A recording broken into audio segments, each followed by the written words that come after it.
Assalamu alaikum wa rahmatullah. Good morning, everyone. So, alhamdulillah, wa salatu wa salam ala rasulillah, ala alihi wa sahbihi ajma'in. All praise and gratitude belongs to Allah.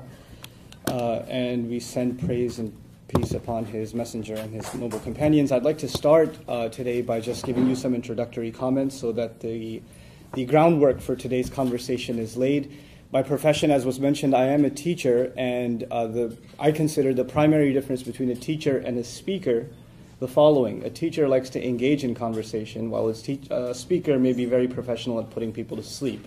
So I'm going to try to act like a teacher today. In other words, I'm going to try to spark as much conversation as possible.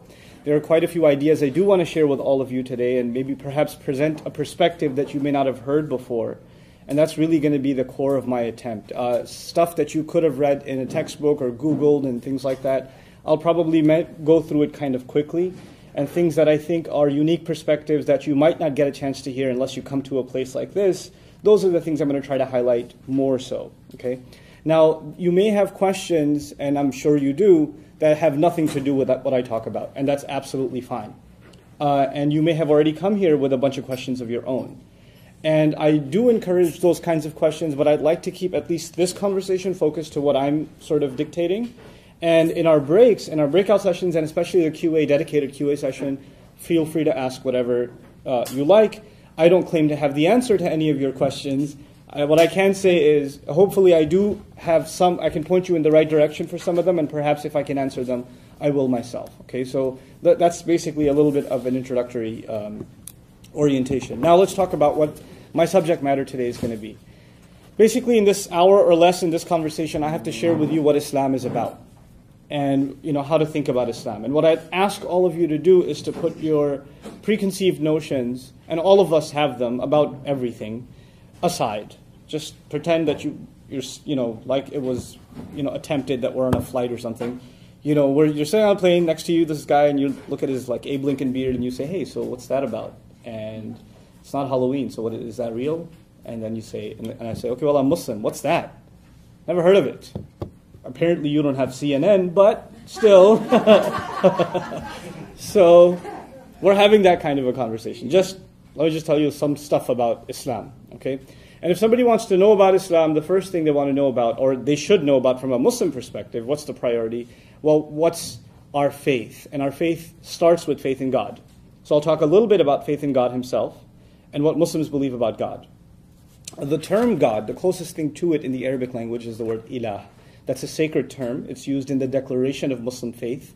When somebody converts to Islam or accepts Islam, then they say this phrase, this Arabic phrase, La ilaha illallah, in which there's the term ilah. If you want to write that in English, it would be I-L-A-A-H, ilah. It's pretty easy to pronounce in English, okay? That's the generic term, you would say, closest to the word God in the English language. Now, the word ilah is pretty rich in Arabic because it means a few things. It means an entity that's worthy of worship, a deity. It also means the object of devotion and love. It actually also means someone you turn to in desperate times. It also means someone you are passionately in love with and can't stop thinking about. There's a slew of meaning that comes from the word ilah. And ilah literally also means the thing you lean on, what you lean on. In other words, when you're exhausted, you lean. So what you lean on is God. Now, for a lot of people who don't know that, they ask, well, we believe, or someone from another faith tradition might say, we believe God is love. Do you guys believe that? Well, actually, that's already embedded in the word ilah as we have it in the Arabic language. So oftentimes in translation, it's not put that way for oversimplification purposes. We just say God. But the word God in the Arabic language, and as it's used in sacred text, is so rich that if we tried to do that for every word of the Arabic language, we wouldn't actually get a translation. We'd get like 8 synonyms per word, and then move on to and then 8 synonyms. It just wouldn't be functional language anymore. So that sort of thing can only come out in discussion and conversation, not really in translation. So we call Him Allah. His name is Allah. That would be spelled in English A-L-L-A-H, an emphasis on the L, okay, Allah. And we don't consider, there's difference of opinion among our scholars about what the word means. Some say it's the original name of God, true to God in all previous scripture as well. Interestingly enough, the Arab Christian tradition, which predates the Muslim tradition of Arabia, has been using the word Allah for God much before Muslims have. So, for example, to this day you will find, for example, Christians in Egypt, you'll find Christians in Lebanon, Palestine, other places, and their biblical tradition is actually pretty old. As a matter of fact, our Prophet even met Christians in the city of Najran at one point, and had interchange with them and discussions with them. And actually, they as well use the word Allah for God. So it's actually an ancient term for God across cultures. It's not even something limited to Islam. That's the first, or one of the things I wanted to highlight when we talk about the word Allah. Now, what do we believe about this Allah? First of all, we believe that He's one. He's unique. He can't be compared to anything. That there can't be any imagery or something that kind of limits the imagination to what He might look like or what He might be like. We also believe that He has perfect attributes. In other words, if He hears, His hearing is perfect. It's limitless.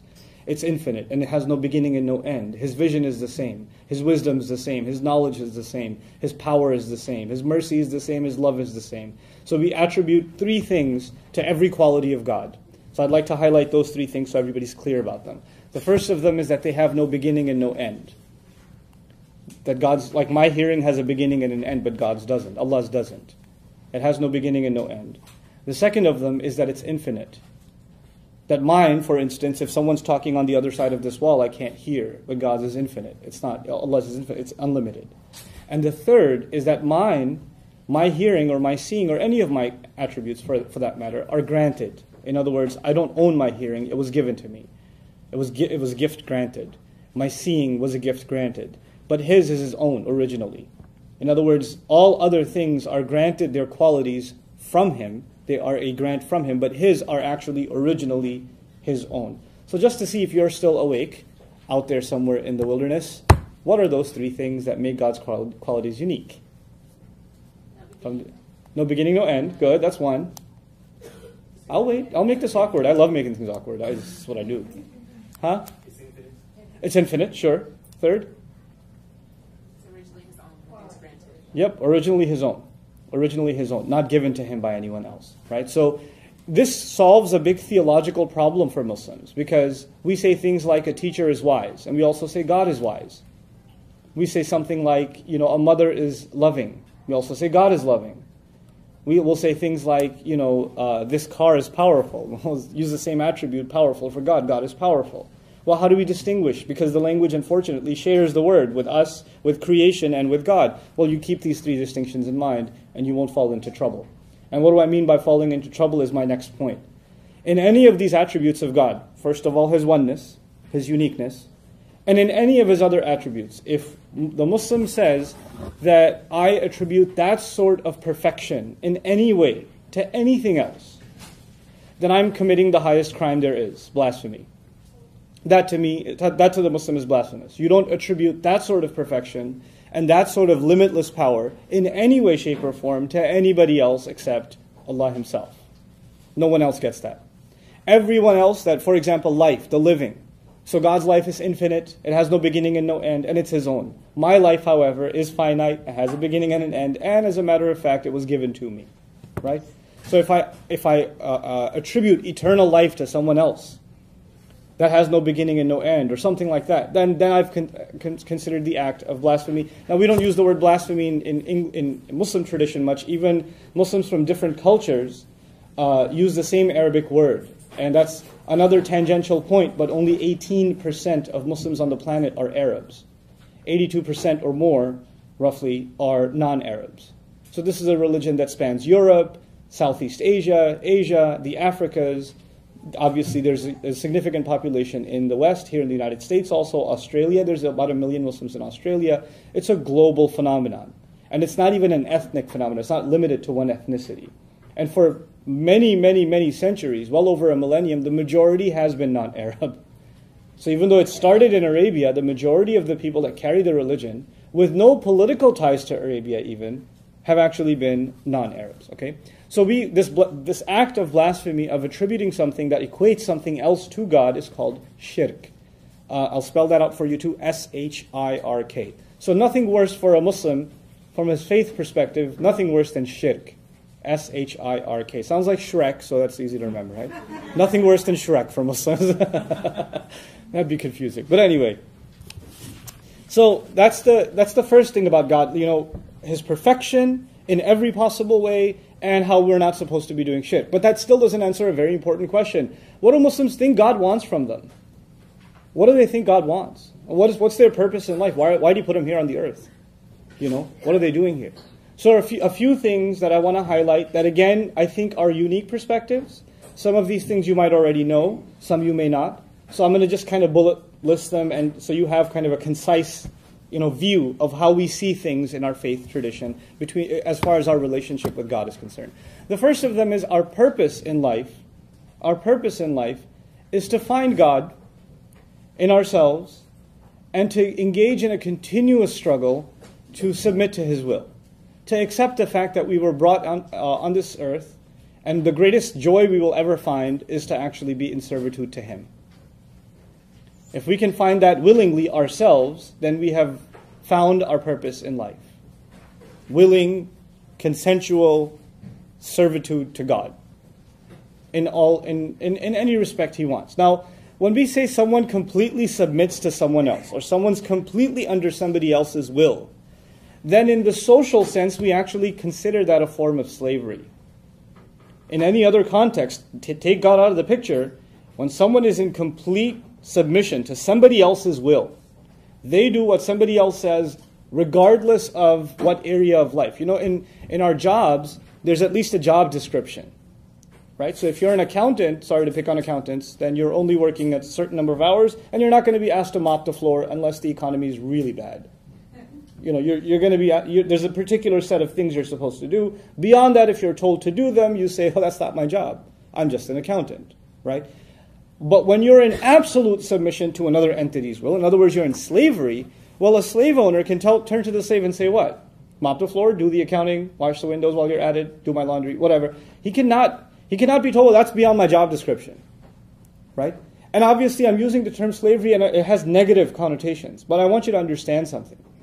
That in one sense, we do actually proudly accept willing slavery to God as Muslims. We actually call ourselves abd in Arabic, literally meaning slave. I can't give you a politically correct translation. That's what it is. Abd literally means in Arabic, slave.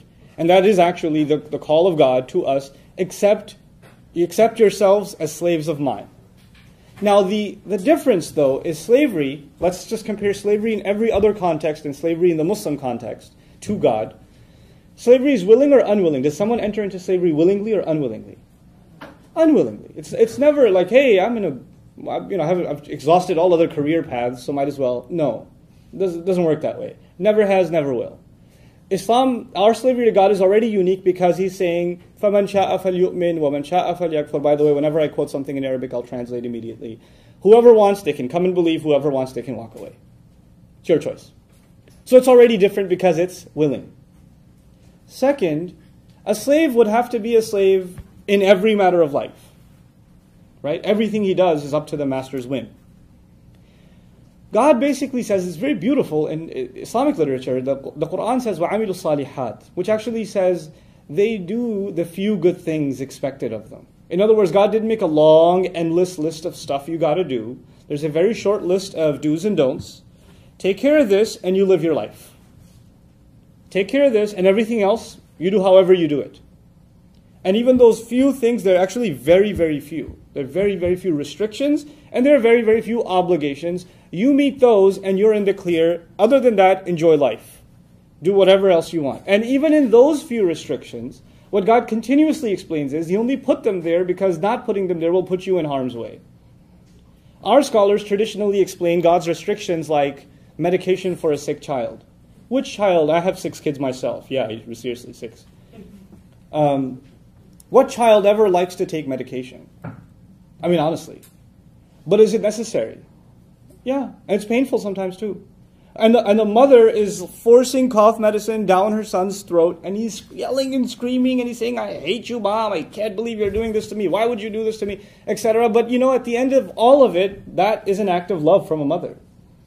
It's a painful act of love, but it's still an act of love, because she knows something the child doesn't. She understands something the child doesn't. And in some sense, some of the restrictions of Islam are explained in that way. In other words, عَسَىٰ أَن تَكْرَهُوا شَيْئًا وَهُوَ خَيْرٌ لَكُمْ وَعَسَىٰ أَن تُحِبُّوا شَيْئًا وَهُوَ شَرٌ لَكُمْ. God says, maybe you hate something, but it's good for you. Maybe you really like something, but it's no good for you.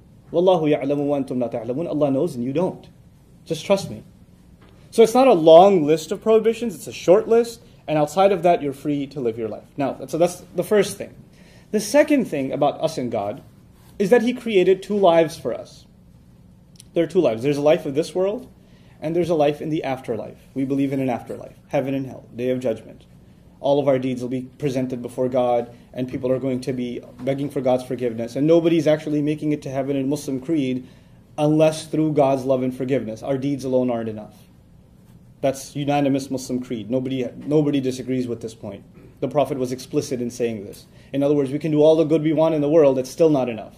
It's going to have to be God's mercy and love at the end that saves us. It's always been this way. This is not a new idea I'm presenting to you. But regardless, there are two lives. One that we live here and one that we live there. What's important to note in Islamic tradition is that God expects us to beautify and build both homes. He expects us, now this is unique, you might not have heard this before.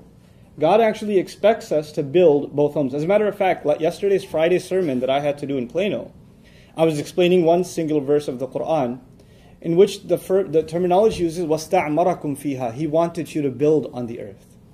He wanted you to build. And isti'mar is used in Arabic when you build something that lasts a long time, and while you're building it, you don't end up destroying other things. In other words, you build what we would call in the modern sense sustainable societies, eco-friendly societies, societies in which the few that are building major corporations and cities are not doing so at the expense of others that are being economically manipulated, right? So the idea of building something that anybody can benefit from, right?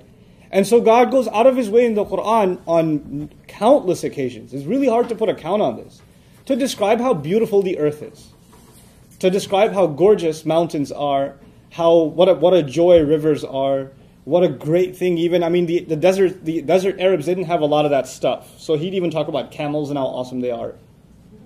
And the stars, because they really didn't have much else to look at, right? So at least the stars are pretty cool. So you talk about the stars. Even you can find beauty too. Even you can find beauty, And so you talk about these things to let us know that the life of this world, worldly existence, is not a curse. We're not damned here. We're blessed here. We're blessed here. Just stay away from these few restrictions, abide by these few regulations, and this world is beautiful. And your job is to make it beautiful and build it. And now, of course, when you build something, when you ask your child, I ask my child, hey, build me a castle. He says, buy me the Legos first. You can't build something until you have the ingredients, right? So he says, وَجَعَلَ فِيهَا أَقْوَاتَهَا in the Quran. He put in the earth all of its inherent powers. In other words, all you will need to make this world a beautiful place for yourself and others has been put in this earth. And human civilization has been here for quite a long time, and we've had resources enough for everybody. Now, it may not seem that way because of the varying economic situations of many countries, right? And economies, and the first world, second world, and third world, and all of that, right? But from the faith perspective, we believe actually there are enough resources for all human beings to live well on this earth and live in a healthy and a fair way. Okay, so that's our faith perspective on life in this world. You don't choose the next life for this life. You don't abandon the concern for the next life for this life either. You balance both of them. In other words, we live a spiritual existence while being involved, greatly in this world at the same time. So there's nothing materialistic for a Muslim in, for example, running a multi-million-dollar business. There's nothing wrong with that. However, there is something wrong if that's his goal. So that's the other subtle point. So you can engage in this world, but it can't be your goal. Your goal is higher. Your goal is to do something that benefits others. And your goal is, if you really want to build a home, your goal is to build your real home in heaven. And so all that you do here is only a means to get there. Okay, so do a good job and enjoy it while you're doing it here, but make sure you're building your next life. And what's the easiest way to build your next life? This is another important Islamic concept. It's the concept of what's called sadaqah jariyah, continuous charity. Now what does that mean, continuous charity? It actually means if I leave a good legacy behind, I'm only going to live so many years. I don't know how long I'm going to live. If I can do some acts of good that actually live longer than I do. For instance, I go to a desperate location where education, for example, is a desperate need, and there aren't any resources. And I help set up a school. Let's just say, hypothetically speaking, I help set up a school. And the school takes off, and now, children are getting a good education, and they're building a better and better society for their, for the next generation. And this school takes off, and it goes on, it's now 200 years old. I left the world a long time ago. But every student who graduates from that school and does something good in life, I have a share in. I get commission out of that. That's called continuous charity. The Muslims are supposed to build their afterlife, not just through good works of their own, but to to invest in opportunities of continual good. And that's how we see preparing ourselves for the next life. Like my motivation to teach, for instance, I was not originally a teacher. I wasn't even a public speaker. I was a nervous wreck when I have to speak in front of people. But this last month I had to give a sermon in front of 15,000 people in Malaysia. That was pretty nerve-wracking. But I've pushed myself in this direction, and my teachers did also. And one of the most motivating instructions or teachings from our religion that pushed me in this direction was a saying of our Prophet, in which he said, Sallallahu Alaihi Wasallam, خَيْرُكُمْ مَنْ تَعَلَّمَ الْقُرْآنَ وَعَلَّمَهُ. The best of you are the ones who learn the Qur'an and teach it. The best people are the ones who learn this book of inspiration and give this inspiration to others so they can do awesome stuff. That's what I've been doing for the last, 12, 15 years. I lost count. That's what I've been doing. I also feel in our next session, not this session, but our next session, I'm going to talk to you about how I believe the Quran, one of the most popular books on the planet, like it or not, most popular book on the planet, most well-read by many statisticians, and if not the top, then up there, even if you disagree with the statistics, is actually one of the most misunderstood texts in world history. One of the most misunderstood and underestimated, overlooked, by Muslims and non-Muslims. And I'm going to highlight some of that stuff to you in our next session. Like what do I mean the Quran gets overlooked? Or some things in it just people don't even know it's there. Right? So we'll talk about that in the next session. Anyway, coming back to God's expectations from us. The first one was just a few restrictions. Don't do blasphemy. That's one expectation from God, right? The second one is build a good home here so you can build a good home there. And how do you build a good home here? By making sure you do things that benefit not just yourself but others. This is a fundamental concept in Islam. As a matter of fact, there's really beautiful tradition in our history where, we believe that, there are sayings of the Prophet about the end of times and when there's going to be great war and catastrophe. The biblical, version of that is the Armageddon and all of that sort of thing, right? So major catastrophic events happening in the world. And the Prophet said, when the Antichrist shows up, and we believe in the Antichrist too, when he shows up, and one of you is busy planting a seed. Now, the companions of the Prophet are sitting there listening, the Antichrist has just shown up. The devil manifest.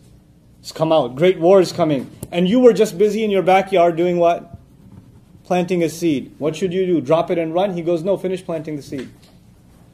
He said, finish planting the seed. Now what does he mean by that? He means don't be overwhelmed by world events. Things are looking pretty bad in the news, and they're going to look worse and worse and worse. And you're going to think, what is my insignificant good deed going to matter? Who's going to benefit from that? Don't underestimate the power of good. Just do it. And you may not even live to see that tree. You may not even live to see it. But the fact that one day that tree might grow, and somebody might sit in its shade. Somebody else might eat from its fruit. Somebody else might take from that fruit and take one of its seed and plant another tree somewhere else. You don't know how this will benefit others and therefore yourself in the afterlife. So don't underestimate it. Right? So we value all good things and we don't get overwhelmed by the negative forces around us. The negative forces in the media around us. For a lot of Muslims, they get overwhelmed. Muslims are getting bashed in the media all the time. I'll give you a crazy perspective. So I went to Qatar in the Gulf states. Some of you might know where that is. So I went to Qatar recently and I was talking to Qatar TV. And they have this weird impression of what life must be like for Muslims in America. Because the only thing they have in the news from America about Islam is, let's burn a Quran, or, somebody flushed it down a toilet, or, Guantanamo Bay, or whatever. They have these weird, that's all they have. They have no other image of what Muslims are like in America. So I'm sitting with this anchor, a TV anchor, who's a British man himself, and he's like, so, life for you lot. You've got concentration camps, do you? I was like, what? What are you talking about? It must be really hard being Muslim in America. I was like, I live in Texas. It was just like, it was just like, they let you? I had a great kick out of that. You know what's crazy? To them, I'm actually an ambassador of the United States. I have to tell them what life is like in America. Go figure. I have to tell them, no, it's great here. What are you kidding me? We have some of the best mosques and some of the most flourishing Islamic communities and youth groups and educational programs and good relations with churches in our neighborhood. And we got a lot of good stuff going on. But don't they hate you? It's like, some people might, but they don't really show up much. You know, people are curious. People want to know. People would like to hear. And I respect those of you that came here. I don't think it's easy. If I only knew about Islam from listening to the radio, if I only knew about, oh my God, if I knew there was a mosque in my neighborhood, I'd move. That's terrifying. So the fact that you're here to me is an act of bravery, honestly. But at the same time, I think there needs to be more acts of bravery. Oh, it's okay, baby. Okay, it happens. I'll wait, it's too distracting. It's okay. So what I was going to say, you know, I stop and give kind of moms their due because my kids do that all the time in the middle of my speeches. So it's all good. What was I talking about though? God, I forgot. Bravery. Bravery. You know, I learned something, and I recently started traveling, like internationally. I've been traveling across the U.S. for a long time. But one of the things that I've learned, and it's been a real life lesson, and it sounds cliche, but it's a true life lesson. It's so easy to dehumanize people and to simplify what they're all about without ever talking to them. It's so easy. For God's sake, you could just say, oh, all of them are like, and you can fill in the blanks yourself. They all must be like, and fill in the blanks yourself. Because you and I haven't actually made, in my opinion, enough of an effort to actually make connections, to make real connections, to talk, and to talk in a civil way.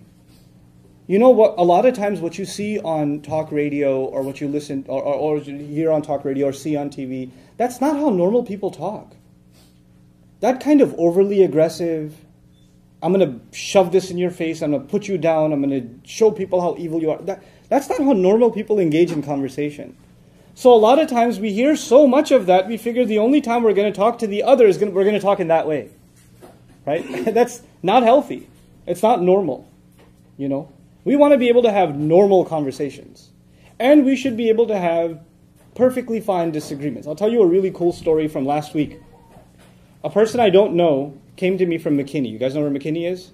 It's almost Mexico. No, I'm kidding. But he came from McKinney. He drove all the way from McKinney to my office in Irving. Wanted to see me. He says, I've seen your YouTube videos. I wanted to talk to you. Sat me down. We're sitting down talking. He goes, well, you know, I became Muslim about 10 years ago. And that's around the same time that my wife, who was Muslim, converted to Christianity. We hadn't met each other yet. So they met each other in college. And they got married. And around like 5 months after, he became a Muslim from Christianity, and she became a Christian from Islam. And they got married. Okay? And they have, 3 kids, and they're living together, and he's very devout in his Islam, and she's very devout in her Christianity. I mean, her dad went on to become a pastor, and her brother's becoming one too, and they're very devout in their Christianity. And they talk about their faith all the time, but they never fight. They talk about their faith all the time, and their disagreements. But they never fight. And he, as a matter of fact, for the last 10 years has been going to church with her. He doesn't join the worship service, the prayer service. He'll listen to the sermon every single week. Everybody at the church knows the guy. Everybody. And I hear that and I say, man, people need to know about people like you. Because we think that these conversations in a civil way, in a friendly way, can't exist, much less to imagine that they exist in a civil way inside one loving household. That's crazy. That's unheard of to me, but it's happening. There are real people that are having those conversations. So if that can happen inside one family without conflict, it can certainly happen in our communities, right? Now coming back to Islam itself, sorry, perspective, I figure. Drop it on you guys. That's a really old iPhone ringtone, by the way. It's really time to update that. That's when the first one came out. Seriously? Okay. Anyway. So, this world is, I mentioned already, this world is not a punishment. It's a place to live a wonderful life, right? وَجَعَلْنَا لَكُمْ فِيهَا مَعَايِشْ. The Quran says we put means in here for you to live well. I already mentioned that to you. Now a little bit about Muslims discussing with people of other faiths. What does God tell us about how we should interact with people of other faiths? This is, again, I think, going to be a unique perspective. I think. I didn't hear it enough. Not from others. So I have to share this with you. So there are two perspectives in Revelation. When I read Revelation, I am a servant of God trying to understand His Word. Much like a Christian would try to understand the Bible. Much like a Jew would try to understand the Torah or the Talmud, etc. Much like that, a Muslim is trying to read the Quran and understand God's words to him. He's coming to the book as a humble student. As thirsty for wisdom. Thirsty for guidance. That's why we come to sacred text. Okay. God, however, doesn't have to be humble. God's not humble. God's all-powerful. We have to be humble. God's the authority. He can speak how He wants. And He speaks from a position of authority. I mean, look at a courtroom, for example. The judge doesn't speak in a humble way. Who does? The guy taking the testimony at the stand, you understand? Like, he's in a position of judging and authority. He's not going to tone it down. I've been watching Judge Judy since high school. She doesn't tone anything down. You, be quiet. Now the thing is, I'm going to give you this crazy example before I turn to the Quran itself to help you understand this perspective. How many kids do I have? Pop quiz. 6. Very good. Okay, 6 kids. One of them got in trouble. And I say, come here, young lady. How come you didn't show me your report card? What's that about? How come your teacher had to call me and tell me? How come I'm talking to her, and she's standing there. I'm so sorry. And then my other daughter walks in and goes, "Yeah, you should have shown it the first time, young lady." Now at that point, who's also in trouble? Excuse me? When did you become me? Who do you think you are? I speak from a position of authority, and just because she agrees with me or she's my daughter, we have a relationship, does not grant her the same what? Authority. It doesn't. Revelation speaks from authority. The reader of Revelation is not granted that authority. You understand? Now let's talk about an example.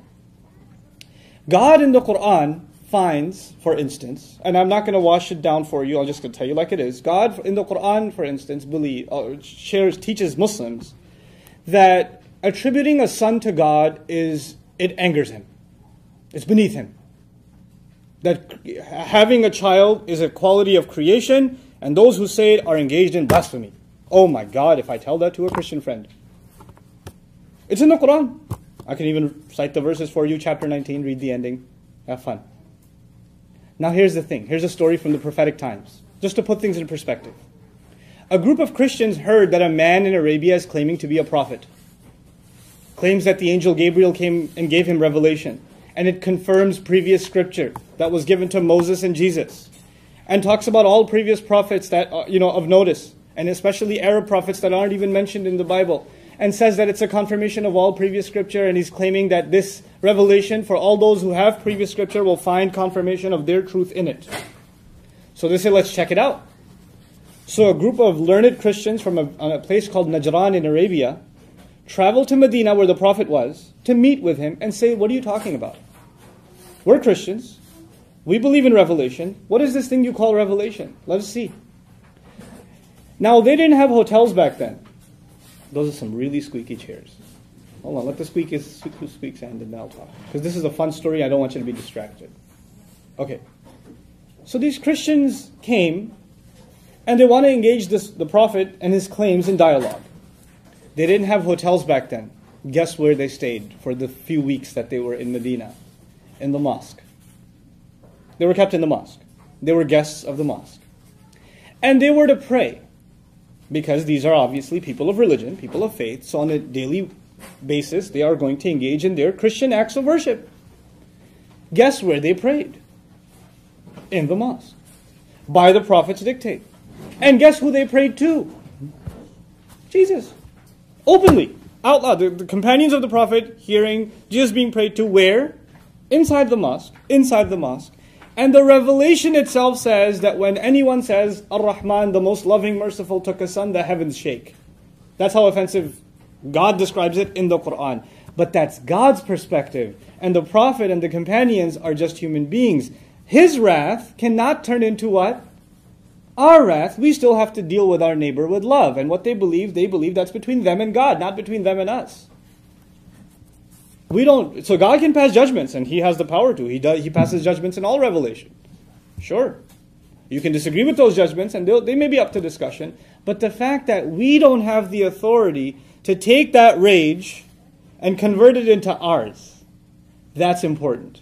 Because that to us is blasphemy. Because now you're saying, I share in God's control, in God's authority. Unfortunately, there are people who read God's word in other religions too. And they don't understand this very important point. They start drawing from the authority of God and start exacting that authority for themselves. It's a very tragic thing. And it leads to a lot of hateful speech. All right. We'll do. So, when we study the Quran, we study it from the perspective of humble students, was my next point. We understand the Quran from the perspective of humble students, not from a position of judging others. That's up to Him.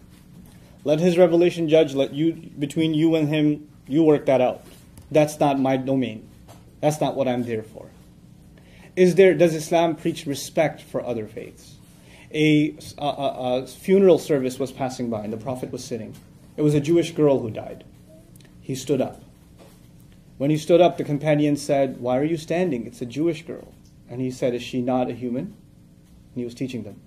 Is she not a child of Adam? And he stood up. And he made them stand. Out of respect. The religion it teaches respect for others.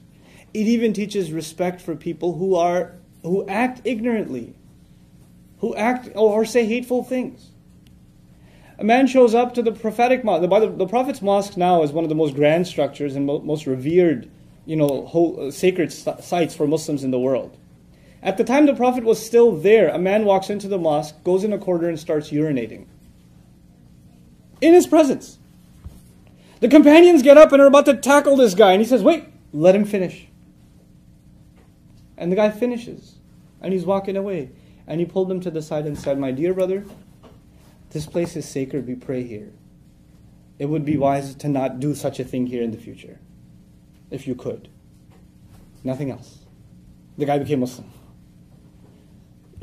Because there's a way to deal with others. Now, why am I sharing these stories with you? Because we're living in times of very low tolerance. We're living in times of very, very low tolerance. The first thing needed, when you want to understand someone else, is you have to humanize them. You have to see them as a decent person. You have to see them as a fellow, not just a fellow human being, in our case, even fellow citizens. People that have the same concerns. People that want the best for their neighborhood, their city, even their country. If you don't see them that way, there's no point in conversation, because the preconceived notions can override any hopes of civil conversation. They override them. They undo them. And so these are a few things that I thought were priority in highlighting in our conversation today. Of course, Muslims pray 5 times a day. We fast in the month of Ramadan. We have this really, really cool ritual called the Hajj. I'd love to tell you all about it. It's the commemoration, it's the celebration of the legacy of Abraham and his sacrifice. Right? Those of you that come from Judeo-Christian backgrounds believe in Abraham and his sacrifice, of the many sacrifices he made for the sake of God. We have this yearly worldwide convention that celebrates his sacrifices. It's called Hajj. We go and we sacrifice animals in the millions and give them in charity in Mecca. We actually go around, if you've seen pictures of Mecca, that house we believe was built by Abraham. The animals we sacrifice are actually a commemoration of the alternate sacrifice he made. And we give the animals in charity. And then on top of that, we pass by these 3 places and we pebble. There are 3 monuments, we pebble them. They're considered pebbling the devil.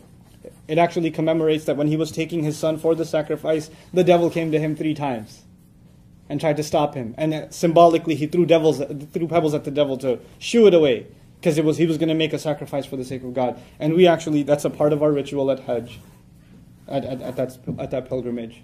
So actually, Abraham is a really heavy figure in Islamic discourse. We consider ourselves a very Abrahamic faith. Abraham is a very, very, very big deal. And Muhammad himself, may peace and blessings of Allah be upon him, is a descendant of Abraham from the line of Ishmael, which is another fun conversation. But anyway. But as I leave you, because in the next session I'm going to talk to you guys about the Quran, and now I'll just take open questions from you guys. As I leave you, I just want to say one more thing. Most people don't know. The most talked about person in the Quran, is Moses. Moses is a really big deal to us. He's a really big deal to us. And, by the way, far more, and Muhammad, by the way, by name, is only mentioned 4 times in the whole book. Moses, there's over 70 passages about him. You know why I mentioned that? I mentioned that because a lot of people think Muslims are anti-Semitic. They hate Jews. Moses. We can't. The phrase sons of Israel, Israel, we believe is a prophet. His other name is Yaqub, Jacob. He's a revered figure. The word itself, Bani Israel, sons of Israel, is a respected term in the Quran.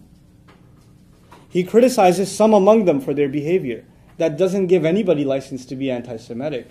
And this is even a conversation with the Muslims in the audience who don't understand their book properly sometimes. It's not. And the more prophets from the Israelites are talked about in the Quran than any other. These are an honored people. God chose them. God gave them great honor by giving them many prophets and many revelations. And they are a huge chunk of our own sacred tradition. They became a necessary part of our sacred tradition. There's no way we can have hateful attitudes towards them as a people. However, what the Quran does do, and you might have read it too, it highlights certain bad behavior that some among them did. And the purpose of that is to leave an example. Don't be like that. Don't do what those among them did. And here are the mistakes they made. You don't make those mistakes.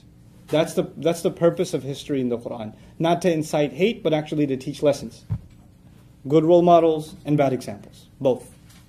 Learn lessons from the good examples and hear lessons from the bad. And actually some of the heroes mentioned in the Quran, non-prophets, are also Israelites. Some non-prophetic heroes. Believers who stood up for the right thing, no matter what.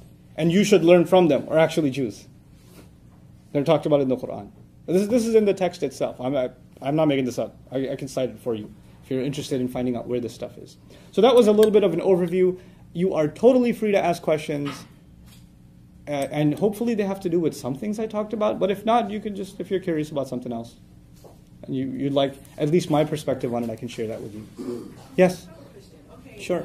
I hear what you say about, wanting to really devote your life to Allah and to be like a servant and something. My question, which has always been a question I had regarding Christianity too, is it almost makes God or Allah sound like a person that you have to serve. I'm trying to understand what is that purpose. I understand the good and you wanting to build your life and make, and to do other people and build something that lasts and all that stuff. And I do understand that. Mm-hmm. But I don't understand it from the perspective that God or Allah expects that of you, and what is that? Why is it that they sound like a human being wanting something?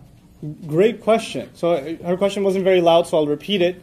But, when we talk about the expectations God has of us, it almost makes him sound like a human being having expectations. And a lot of the attributes we describe of him, like love and, mercy and things like that, they seem like human attributes. And there are reasons for that. The first reason for that is actually that human qualities of love, mercy, pursuit of knowledge, wisdom, justice, all of these things are actually inherent qualities in us that reflect what God gave us of him. Because he put of his the special thing, he created the ruh, which is in English translated the soul, into us. Now, and it resonates with us. Now, we don't believe that God is a human or human-like, but we do believe in a personal God. In other words, a God that speaks to us, a God that loves, a God that wants, a God that even hates. He hates certain things. You know, the Prophet would tell us he likes 3 things, he hates 3 things. God hates 3 things. Like, you know, just hearing something and passing it on without verifying, he hates that, for instance, right?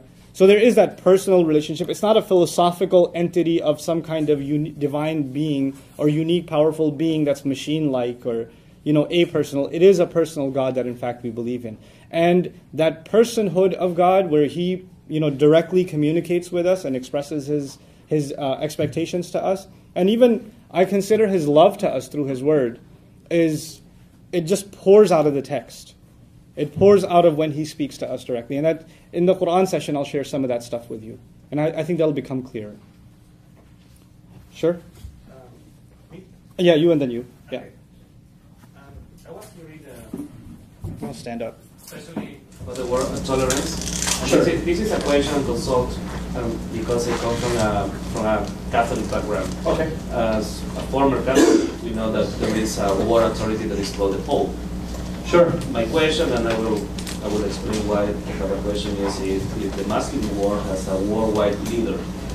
And the question is because of, when you mention the word tolerance, that yes, there is a lot of a lack of tolerance toward Islam. When I hear the news and when I read the news and I hear, in this case, Muslim people behaving a certain way in some countries in Africa, behaving a certain way in sometimes in the Middle East, and acting intolerant with other people from the same country who have different faiths. I mean, who is leading them? You know what I mean? It's not, of course, it's not a situation, a problem. It's a situation that happened before in the Christian world, especially in the Middle Ages. Right. Intolerance towards other movements. Sure. My question: why is this happening? Well, I think the postmodern context is a very difficult context for, not just for religious groups, but for countries and nations. The world is recalibrated, right? And what religion meant 100 years ago is not what it means now. And the way that religious communities are organized, it actually also has a lot to do with the kind of stability a country enjoys or doesn't enjoy. So for instance, you'll find at certain points there are massive riots in the Muslim world over some religious issue, right? And there are violence breaking out, cars being flipped over and burned, and all kinds of crazy stuff happening. And at the same time, you'll find some other countries, Muslim countries, where none of that's happening, and they're also very conservative, religious Muslim countries. And if you look at the differences between them, it's pretty interesting. It actually is directly correspondent to the number of educational institutions, infrastructure, transparency of government, et cetera, et cetera. So for example, when riots were happening in, over this YouTube video thing that you remember maybe almost a year ago now, right? Riots were happening in Libya and Pakistan and Bangladesh, all over the world, right? Turkey was calm, and Malaysia was calm, Indonesia was okay, there's no big deal, nothing. Why? Because, and they're also very Islamic governments. They're very religious countries. But I think a lot of the chaotic situation actually has to do with a lack of education overall, not just religious, but lack of education, lack of economic opportunity, lack of infrastructure, corrupt government institutions from the bottom up. So from the village, you have the village leader who sucks up all the money, and the farmers are starving. And then from there on, in the city governments and other, it builds. And that kind of frustration, it's like people are ready to explode. You just need to give them a very small reason. And it goes on fire. And this is really, and it's continuously happening, right? It's continuously happening for this reason. Like the Arab Spring, there's a lot of talk about the Arab Spring, right? And what it means and how it's going on. Look, the undercurrents of the Arab Spring are not religious. The undercurrents of the Arab Spring are, you have dictatorial governments that have been economically suffocating their people for a long, long, long time. And things like freedom of speech, freedom of the press has been suffocated for a long, long time. There's only so much before it boils over. There's only so much. In the Quran we learn, interestingly, that the Pharaoh, who enslaved who? You guys should know this. The Pharaoh enslaved who? Hebrews. The Hebrews. The Pharaoh in the Quran actually is deep inside afraid of the Hebrews. And And we're like, what? He's enslaved them, he's got them on lockdown, he can slaughter them when he wants. But he's afraid of an uprising. He's afraid of an uprising. The people you oppress the most are the people you're scared of the most, actually. Right? So that's on the political front, but that does make for some pretty interesting conversation. I'll take a written question, and then I'll take your question, sir. So there was a question. Is it true that you pray to both evil angel and God angels? So why would you pray to evil in your faith? Do you believe God is a schemer? No, we don't pray to angels, and we don't actually believe there are such a thing as evil angels also. And we certainly don't pray to angels. We believe angels are servants of God in some sense like we are. And they carry out God's commandments, so we don't pray to them. The only one we rely on and pray to is God himself. Do we believe God is a schemer? The Quran's response to that actually is وَمَكَرُوا وَمَكَرَ اللَّهُ وَاللَّهُ خَيْرُ الْمَاكِرِينَ. It's beautiful. He says people who scheme evil make their plots, and Allah makes a plot to undo all of their plots. So we learn in the Quran on multiple occasions that God does extensively and secretly plan against enemies. That's only when they have an elaborate plan.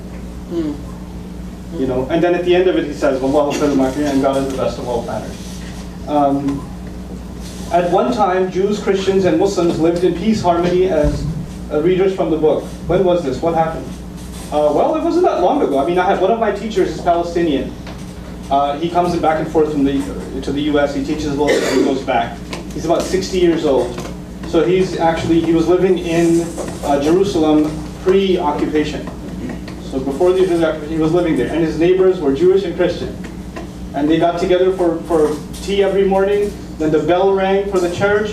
And then the Christian friend would go pray there. And the Jewish friend would go to the synagogue and pray. And he'd go to the mosque and they'd come back and play chess together. And this was the life. I mean, can you imagine? This seems like some hypothetical, crazy fantasy world where Muslims, Jews, and Christians were hanging out with each other in the Arab world. Are you insane? Yeah, this was actually happening in 60 years ago. This was our world. This is not some ancient times that are long gone. And if it happened then, it can happen now. It can. It's just we think these things have become so difficult, and I honestly think it's a direct result of alienation. People don't actually talk to each other. People don't talk to each other. You'd be surprised how many barriers that breaks. Anyway, so yeah, what happened was stuff. How do Muslims or Islam view homosexuality? It's a good question. Why do you pray 5 times per day? Shouldn't people pray simultaneously? I'll address both of these, okay? So why do we pray 5 times a day? We actually pray at least 5 times a day, and we pray spontaneously all the time. That hopefully answers that question. So you got to meet a minimum requirement. Okay, you meet a minimum requirement. You show up, and you report back to God after a few hours and say, "Hey, Lord, I did this." And you recite His revelation, stand in front of Him, drop everything else, refuel like a car, then go back out there.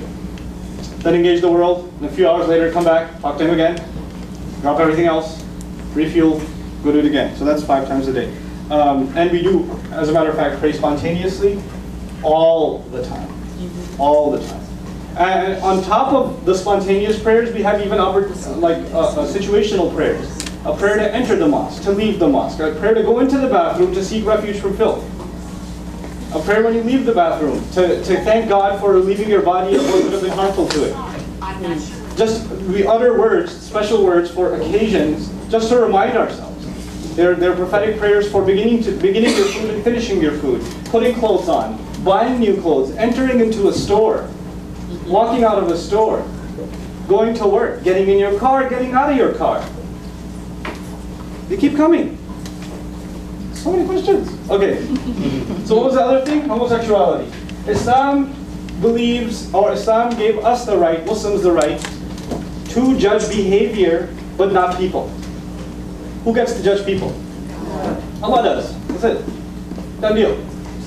He says, our revelation believes homosexuality, the act itself, the final act itself is wrong. The tendency itself, the Quran is silent on. It didn't give a position on when somebody has those feelings and somebody has that thought and they're fighting that urge, etc., etc. then actually, historically in Islam, there have been counseling thousands, even 1,000 years ago. There were people who reported to have those feelings, and they were given the counsel to fight their urges, but not engage in the act itself. The act itself is considered evil, and it's considered the same as fornication, an act outside of marriage. So Islam has a pretty strong stance on that too. That is not to say that if somebody, a homosexual sitting in the audience, that I'm going to judge them. I don't have any license to. I have no such license. And that's really that line that so many people fail to draw. So many people fail to draw. Look, and there are things Islam says, many Muslims, for example, in the United States aren't very practicing. Right? They don't really practice a lot of the regulations I talked about. The few of them, they don't practice them. But that doesn't change the fact that those are the regulations. So if I was asked to talk about Islamic regulations, I wouldn't say, well, maybe I shouldn't talk about this to a crowd that's not that practicing. They might find it offensive. No, you can do what you want. That's not my business. My business is to tell you what it says. You decide what you do with that. That's not me, But that is its stance. We do not condone the homosexual act itself, and it's talked about in the nation of Lot is mentioned in the Quran, and that discourse with the angels, that story. I think the biblical narrative is there too. That is in the Quran. Sure. Please provide citation of "Beautify This World" that you mentioned earlier, Surah number 7. Surah number 7, first 2 pages somewhere. I'm not digital, but I can pull it up for you if you come to me after the break. Could you elaborate on your understanding of evil? Where do you believe evil comes from, and what do you understand Satan to be? Satan is a jinn. There are 3 kinds of creatures that have choice: human beings, angels, and jinn. Jinns, we believe, are made of smokeless fire. We believe that Satan was a jinn. The difference between angels and the rest is that angels obey God unconditionally. They are creatures of light, and they obey God unconditionally. Satan was originally a jinn who believed in God and worshipped him in our tradition, and worshipped him so much willingly that he was even given a rank above angels. So he commanded an army of angels, even though he himself wasn't one. Then finally, the fateful day comes. Adam is created. The soul is blown into him. The angels are commanded to prostrate. He refuses. And he refuses in our creed because kana min al-jinn, he was from among the jinn, not among the angels. And so he made the choice to disobey. Now he then, from then on, commands an army of 2. An army of jinns. Not all. Some jinns are Muslims. Some jinns accept the faith, because they are creatures of choice also. And an army of people who don't even know he's controlling them. So he's got 2 that work with him, that are both talked about in the Quran. We believe that about evil, it's not something that's talked about in the Quran as a separate entity. But we do say, وَالشَّرُّ لَيْسَ إِلَيْكَ. We don't attribute evil to God ever. In the next session, I'll talk to you about how the Quran talks about evil, and I think it will highlight our stance on evil a lot better. I talked about the good things as well. That's good. Is your God, Allah, considered a loving God? You can answer that for me? Can you answer that for me? Yes. Why? Where do you get that from? Because from the word I gave you in your notes that one of you wrote down. What was that word? Ilah. Ilah. The word ilah, which is the Arabic word for God, actually includes obsessive love and the object of love, and love itself is included in the meaning. And that's not some meaning that you'll find in a modern dictionary. As a matter of fact, that's the classical Arabic meaning of the word. Aliha ila fulan, to be obsessively be in love with someone and to incline towards them.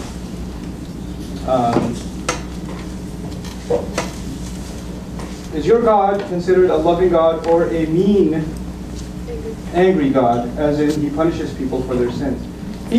One of my favorite quotes from the Quran. Oh, you're going to love this one. I don't know if you're going to love this one. I love this one. مَا يَفْعَلُ اللَّهُ بِعَذَابِكُمْ. He says, what's God going to get out of punishing you anyway? I love that one.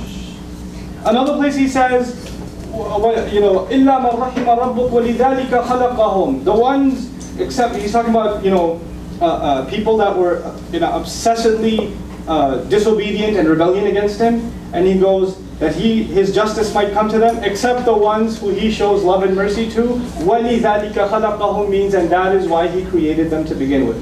In other words, He created them to show them love. The purpose of human beings, one of their purposes, on the one hand, turn to me in slavery, on the other, so I can show you love and mercy. It's the function. You know, God is not out to destroy people, or to throw them in hell and fill hellfire with them. And you know, this fire needs some fuel. It's not like that. One of my favorite traditions of the Prophet. Oh, this one's awesome. We believe heaven has levels. 7 heavens. Okay, there are 7 levels of paradise, of heaven. So when people go to heaven, good people, economy class heaven. Then there's like deluxe, premium, and there's the elite, golden package, platinum, whatever. You know, there's the 7th heaven, and the Prophet would describe the distance between the first and the second heaven is like the distance between the earth and the stars. So they're far ways apart, right? And of course, you would imagine the highest kind of heaven would be for what kind of people? Like super awesome people. In other words, not myself. Like these must be some really, really good people that are up in where? The 7th heaven, the highest heaven there is. The Prophet tells us that God built a house in the 7th heaven for every human being on this earth. He built a house on the 7th heaven for every human being since Adam. Some people didn't want to go. Some people just refused. The house is waiting though. You know what that tells you? What that tells you is God has an expectation that you'll make it. He's already signed you on, not signed you off. You know how some teachers write you off? Sometimes parents write their kids off. He's not written us off. You don't build a house for someone if you don't expect them to show up. He built it. It's waiting. It's waiting. So we don't even aspire for the lowest. We aspire for the highest. Yeah. So is there any concept of purgatory? No. But there's a temporary place on Judgment Day called Ashabul A'raf, the heights. It's called. The 7th chapter begins with that. It's a brief reference to that, which means on Judgment Day there are people whose deeds are weighed and their forgiveness and all of that, and some people end up exactly at middle. Just enough good, just enough bad, and the scales are even, and they're not flipping to either side. And they're on top of these heights, and they can see hell on the one side and heaven on the other. And then they pray to God, and then Allah, heaven. Yeah. Going back to the question that someone asked about with angels and archangels, you said, I don't quite know what you said that prompted me to think of it, but then you said you believe Satan is a jinn. That's right. And commands other jinns. Right. So angels are good beings of light that obey God's every command. That's right. Do you not believe, I guess you would say, like in demons, or are the jinns? The closest thing to demons bad? would be jinns. So they're kind of like, would you believe, or would you say they're like bad, unseen things that can move in our lives? Sure. Sure. Jinns. Yeah. Okay, sure. so We also believe that they don't have power over us. We believe they can take control. They can, but if we grant them that. Exactly. And we also believe that people who resort to like trinkets and like symbols and turn to other things for protection. Like people put some things around their neck, amulets, what that does, this is exactly what they want. They want you to look for protection in something other than the unseen God himself. That's what we believe. So it's when you seek his refuge, you're safe. When you start seeking refuge in anything else, any object, once I put this scarf on, I'll be okay, or once I pour this on myself, I'll be fine, etc., etc., then you've attributed protection to something other than God.